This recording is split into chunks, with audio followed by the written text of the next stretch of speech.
Olá, estamos aqui com mais um programa Educação Interativa em Foco e hoje vamos conversar com a psicóloga Larissa Botura Fonseca. Muito prazer, Larissa. Muito prazer.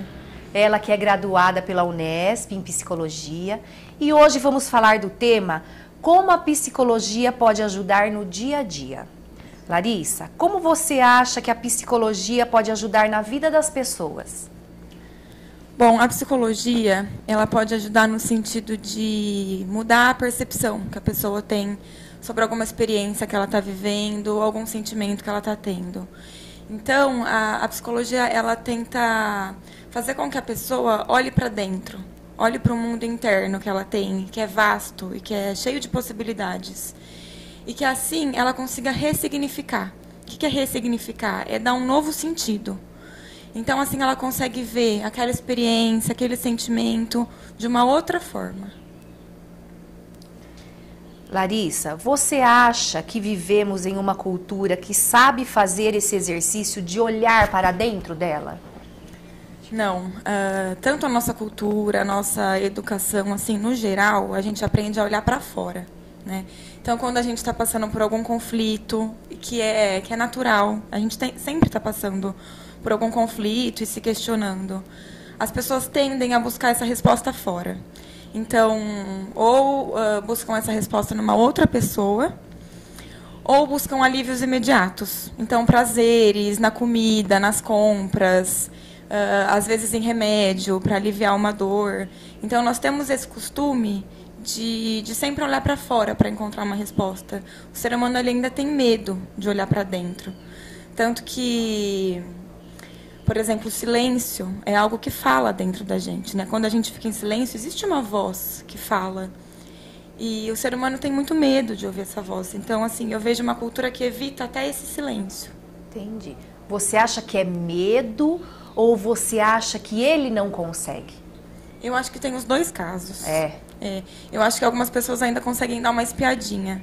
Mas aí, conforme o que vê, deixa isso para trás. E o ser humano, ele não aceita, né? É. Às vezes. Sim, também tem Não isso. aceita. É. Larissa, como você vê o sofrimento? Olha, eu vejo o sofrimento como uma das formas de evoluir, de crescer. Tá? Ela não é a única e ela não é a melhor, mas é uma das formas. Então eu vejo um sofrimento como um sinal que bate na porta, como um aviso assim, olha, tem alguma coisa para ser transformada, alguma coisa aí que você pode mudar, melhorar. Então ele é um bom sinal, não é algo que tem que ser acabado, que tem que ser sanado. Eu vejo ele como algo que traz esse crescimento porque ele é transformador, desde que você olhe para ele dessa forma. Porque, como eu disse antes, algumas pessoas, ao se encontrarem com o sofrimento, elas querem fugir ou culpar alguém ou uma circunstância. Entendi. Né? É muito comum. E é através desse sofrimento que ela procura ajuda, né? Então, a maioria sim. Mas também é muito legal aquelas pessoas que têm uma consciência de buscar a psicologia, a terapia ou até outras formas sem o sofrimento. Porque a gente pode, né, olhar para esse nosso mundo interno e se questionar na ausência dele também. Sim. Mas geralmente é através dele. Larissa, você acha que as redes sociais contribuem para a ilusão de que todo mundo é alegre o tempo todo? Sim. Nós estamos vivendo a era das redes sociais, né? E o que a gente vê? A gente vê imagens perfeitas, né? As pessoas estão sempre sorrindo, com um corpo legal, e viajando, com o amor da vida, bem-sucedidas.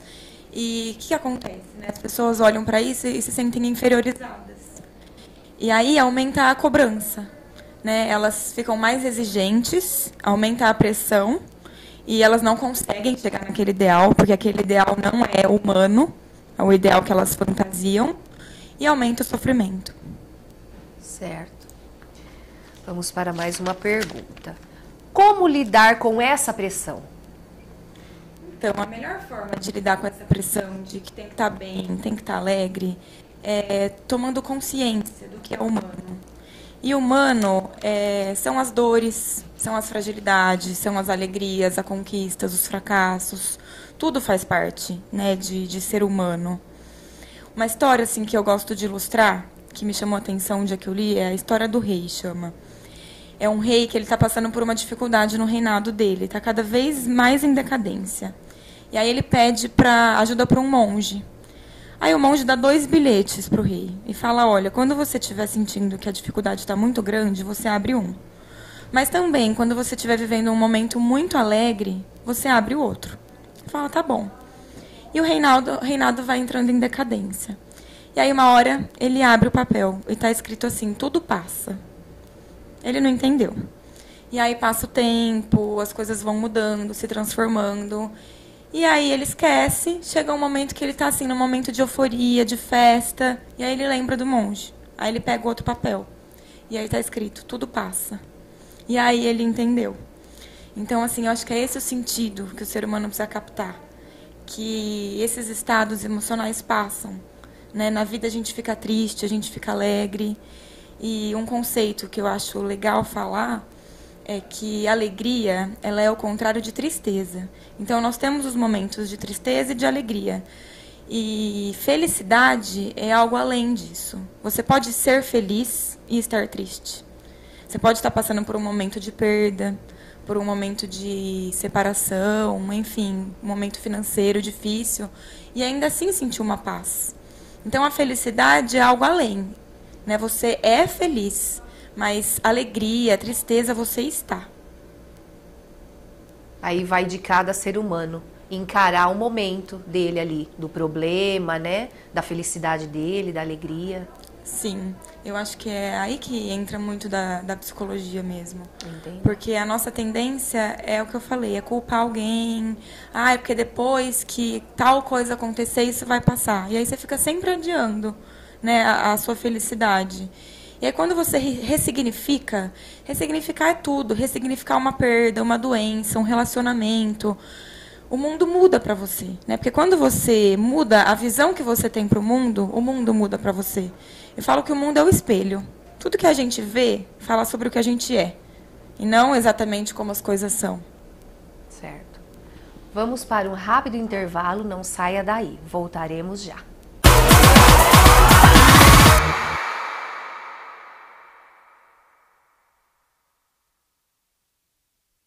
O Colégio Interativo Catanduva, Sistema COC de Ensino, oferece para seu filho educação de qualidade, profissionais qualificados, juntamente com uma excelente infraestrutura, contando com sala 3D, quadra poliesportiva, salas com multimídia e louça eletrônica, espaço reservado para o primeiro ano do ensino fundamental e salas climatizadas. Aqui, seu filho inicia com a alfabetização e segue até o pré-vestibular, onde contamos com mais de 100 aprovações para 2016, sendo 15 em Medicina, USP, Unesp e outras tantas mais.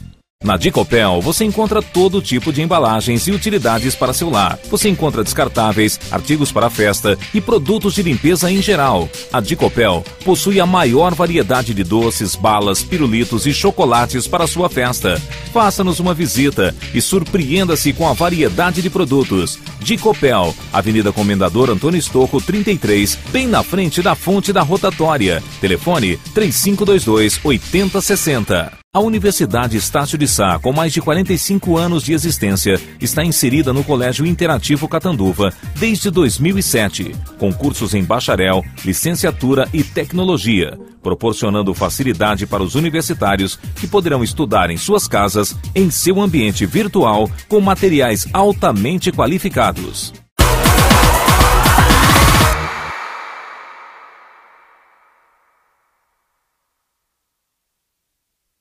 Estamos de volta com mais um programa, Educação Interativa em Foco, e hoje estou aqui com a psicóloga Larissa Botura Fonseca, continuando o nosso bate-papo, Larissa. Essa pressão de que você estava falando, ela influencia as escolhas profissionais? Sim, eu diria que ela influencia as escolhas no geral. Mas dando exemplo das escolhas profissionais, como eu disse, as pessoas acabam se cobrando muito, né, com toda essa pressão.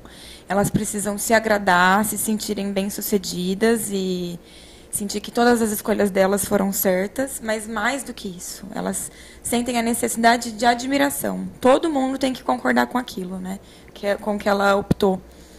Então, essas escolhas elas ficam mais difíceis, porque é uma pressão da sociedade, da mídia e muitas vezes dos pais.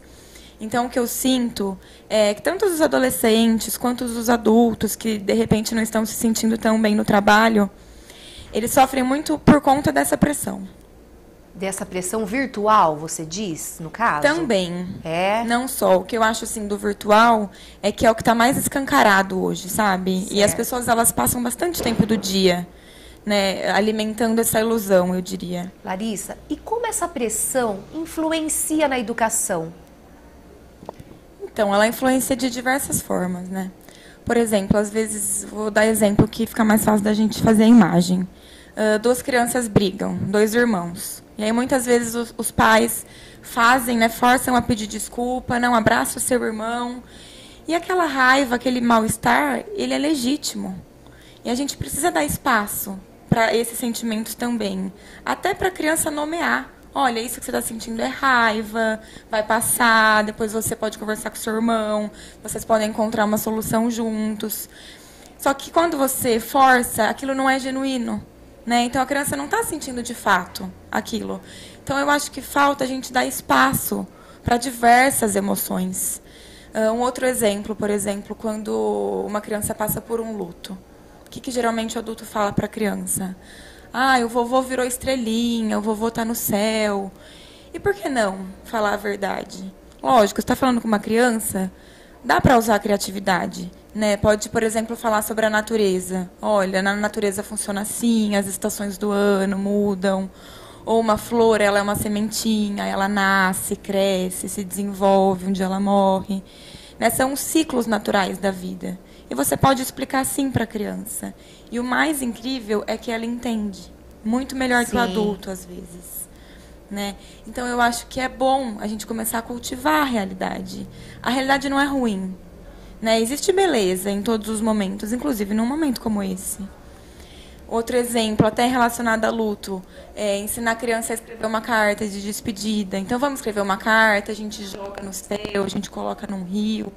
Você pode usar a fantasia da criança, que ela também é importante, mas com realidade, porque ele não virou estrelinha. Certo. Larissa, agora fala para nós, conta um pouquinho do seu trabalho no Colégio Interativo Catanduva. O que você vai fazer? O projeto que eu vou realizar aqui é assim um tema que eu gosto muito, que são com os adolescentes sobre a escolha profissional. Então, eu parto de um pressuposto de que alguns não sabem o que querem. E tudo bem não saber o que quer. Não vai ser a primeira vez na vida que você não vai ter uma resposta pronta. Né? Isso vai acontecer em outros momentos. Então, eu acho que a gente tem que se familiarizar e aceitar. Primeiramente, se ele não souber. Porque, às vezes, eu vejo os pais muito ansiosos, angustiados. Ai, mas ele não sabe o que quer. Tudo bem. Quando você não sabe, eu entendo que vem uma angústia. Mas também eu vejo assim, um lado muito positivo. Você abre uma porta de imensas possibilidades. E é aí que entra o meu trabalho.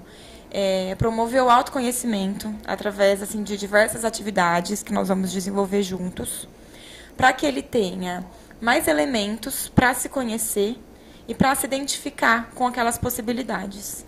Então, primeiro é ele conhecer quais são as possibilidades que eu tenho, e aí se conhecendo, entendendo quem ele é, o que ele quer da vida, quais são os valores dele, ele vê com qual ele se identifica.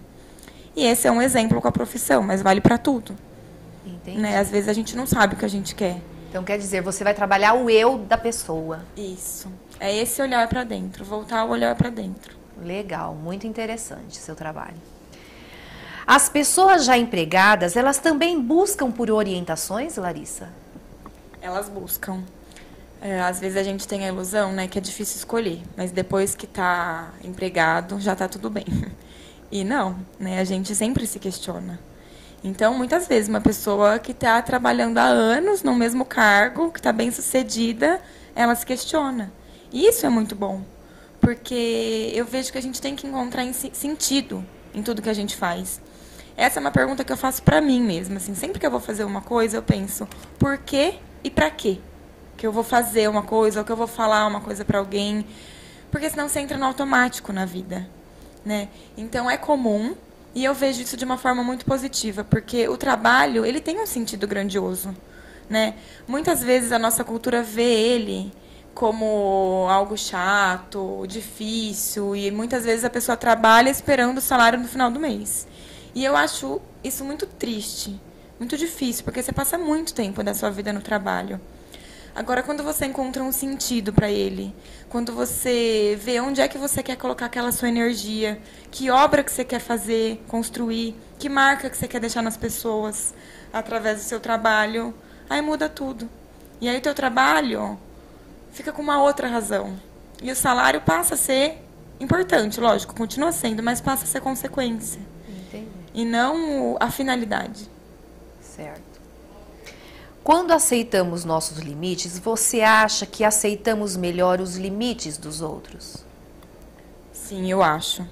Porque quando a gente começa a entender o humano, a gente passa a respeitar os nossos limites. E aí a gente diminui a projeção que a gente faz nos outros. E eu acho isso muito saudável, porque eu acho que isso tem muito a ver com liberdade. Porque você passa a ser você mesmo, de uma forma leve, e você deixa que o outro seja ele mesmo. Não fica com tanta cobrança. Olha, é assim, é assim, é assim que você tem que fazer. Puxa, será que o seu jeito, né, é o melhor? Então, eu acho que quando você começa a se conhecer, você passa a dar mais espaço para os outros.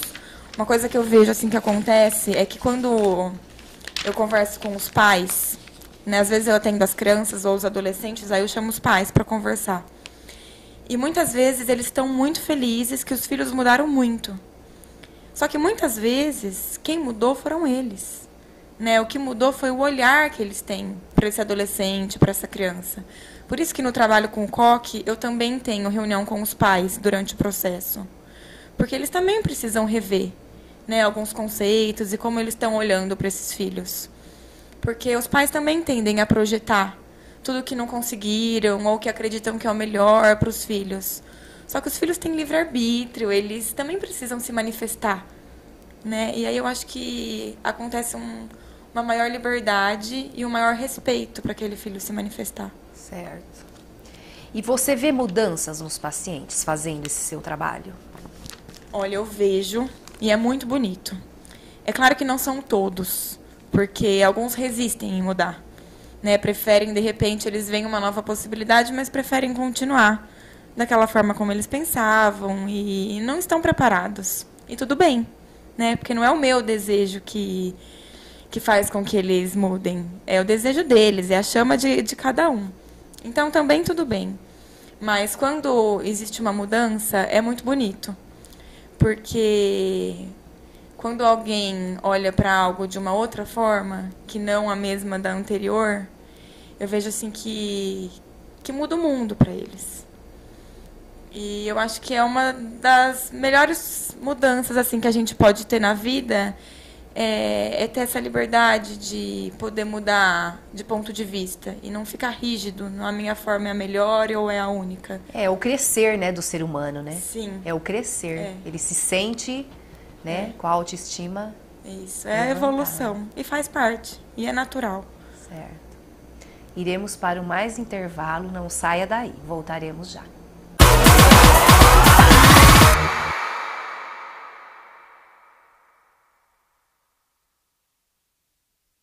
Aliança Supermercado, há 15 anos atendendo você com o carinho e o respeito que você merece. Gêneros alimentícios com muita qualidade e um precinho que você pode pagar. Secos e molhados, frios, laticínios, produtos de higiene e limpeza. E aos domingos, churrasco e assados deliciosos, feitos com o mais alto padrão de qualidade, sem falar no atendimento diferenciado. 3524-4342. Torre de Pizza, um lugar para se sentir bem e alimentar seu corpo e alma, porque aqui somos apaixonados por pizza. Para os momentos inesquecíveis com a família ou os amigos, uma explosão de sabores, feita especialmente para você, com ingredientes de qualidade no forno a lenha, rodízio todos os dias e ainda com refrigerante à vontade. Faça sua festa de aniversário e confraternização na Torre de Pizza. Novos telefones para delivery, 3523-7350. 3524-3403, Rua Antônio Girol 153, Parque Glória 1, Catanduva, São Paulo.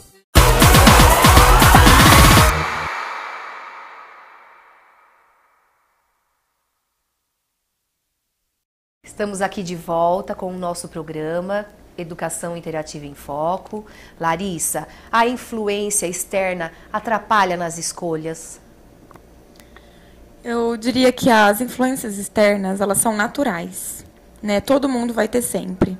Então, por exemplo, numa escolha profissional, você vai ter influência dos seus pais, da sua família no geral, da própria cultura, da mídia, né? O que está, de repente, em alta, o que aparece que dá dinheiro.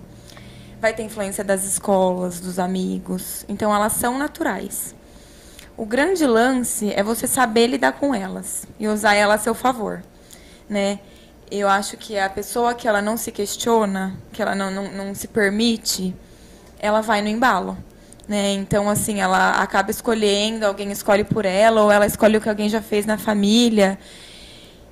Outras vezes, ela escolhe aquilo por consciência, porque é aquilo que ela quer. Ela teve o exemplo, ela tem admiração por aquilo. Então, é importante ela ter essa distinção, porque senão, mais pra frente, ela vai ficar frustrada com a escolha dela. E pode até, de repente, responsabilizar alguém por isso. Então, é por isso que eu acho importante o autoconhecimento nesse momento. Porque algumas pessoas escolhem por influência, mas por admiração, por uma admiração genuína. E outras vezes não, para agradar, ou porque está fácil, ou porque está perdido. Então, eu acho que as influências não são nem boas nem ruins. A questão é o que você vai fazer com as influências. Entendi. O que é o psicólogo na vida do paciente? Olha, essa pergunta é profunda. Eu acho que o significado do psicólogo na vida do paciente é o paciente que vai dar. Ela vai depender muito da relação que vai ser construída nesse processo. Porque o paciente também ele tem um significado para a vida do psicólogo.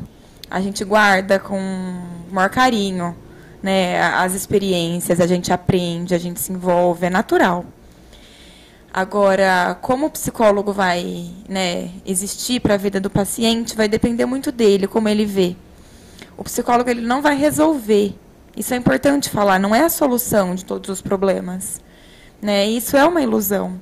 Ele é uma ferramenta, um instrumento para ajudar o paciente. Eu diria assim que é como colocar uma luzinha interna. Ele ajuda a colocar essa luz para o paciente se desenvolver, para ele aprender a falar de si, a se olhar, que a gente não se olha, a se escutar, que a gente não se escuta. Então, ele dá uma nova razão para aquilo. Agora, como o paciente vai lidar com isso? O que ele vai fazer? Vai depender muito de cada um. Eu vejo que alguns pacientes lidam com isso de uma forma muito especial. Sabe? Eles querem melhorar, eles estão abertos para se transformar. Outros já têm mais resistência. Então, vai depender muito. Tanto que algumas pessoas perguntam, quanto tempo dura uma terapia? É difícil falar. Não tem uma resposta pronta. Vai depender muito dessa construção. Eu diria que é isso, é uma construção. Certo. O seu trabalho, Larissa, é atender só clínica? Não, a clínica é uma, assim, dos meus trabalhos que eu acredito muito, que eu gosto muito. E o que eu acho que até que complementa a sua última pergunta, um paciente, por exemplo, que recebe alta, não é um paciente que está resolvido. Ele está super bem resolvido, agora acabou. Eu acho que ele sai, inclusive, com essa consciência de que ele está em constante transformação. Né? Então, a clínica ela é um dos meus trabalhos que eu acredito muito, que eu gosto muito, porque eu acredito muito na transformação do ser humano, né? Na forma como ele olha para a vida dele. Agora, a psicologia ela é muito prática. Né? Ela não é uma coisa... Às vezes eu vejo alguns preconceitos, né? Que quem vai para o psicólogo está muito perdido, ou é frescura. As pessoas ainda têm muito preconceito. Mas imagina, a psicologia ela pode te ajudar muito e ela entra em vários setores da vida. Eu realizo alguns projetos além da clínica, porque eu gosto de desenvolver possibilidades da psicologia atingir outras pessoas que, de repente, não iriam para a clínica. Então, eu trabalho, por exemplo, com uma ONG, com mulheres com câncer, que é muito legal, porque elas ressignificam a doença delas. Sabe, a doença, muitas vezes, ela vem para te ensinar algo muito importante, que muda a tua vida. Eu acho muito bonito que algumas pessoas, elas falam que a vida delas, depois de um acontecimento, elas agradecem aquilo que aconteceu, que a primeiro momento era assustador e traumático. Então, eu acredito muito da psicologia entrando assim em outras áreas, por exemplo, os idosos, que ressignificam toda uma vida que eles viveram, que analisam como eles querem viver esse momento da vida deles e como que é a qualidade de vida para eles naquele momento.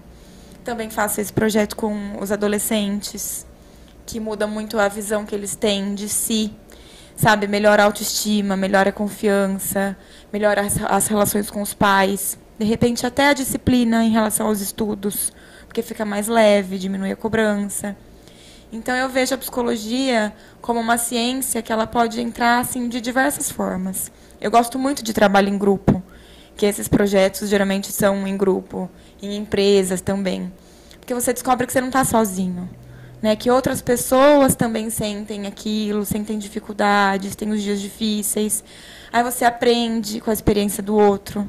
Você desenvolve essa apatia, esse olhar para o outro, essa solidariedade. Então, eu gosto muito do trabalho em grupo também, porque ele é rico. Né? São muitas ideias trabalhando juntas. É um trabalho que é construído e que fica com a cara daquele grupo. Certo. Então, aqui na nossa escola, você vai trabalhar com os alunos em grupo. Isso. Você vai fazer o trabalho em grupo. Em grupo tem um número X, porque se aumenta muito, você não consegue aprofundar, né? Então, assim, a minha ideia é fazer no máximo com 10 pessoas, nesse caso, né? Não são em todos os casos que são assim. Porque aí eu consigo aprofundar e a gente consegue ter uma troca. Certo. E você vai trabalhar com os pais também? Sim, aqui no caso do COC vão ser 8 encontros com os alunos e 2 com os pais durante o processo. Na verdade, um durante e um no final, para a gente fazer o fechamento desse trabalho. Certo. Estamos terminando mais um programa Educação Interativa em Foco. Não esquecendo que está na telinha toda terça-feira, das 13 horas às 13h30 e na quinta, das 18h30 às 19h. Não saia daí. Até breve.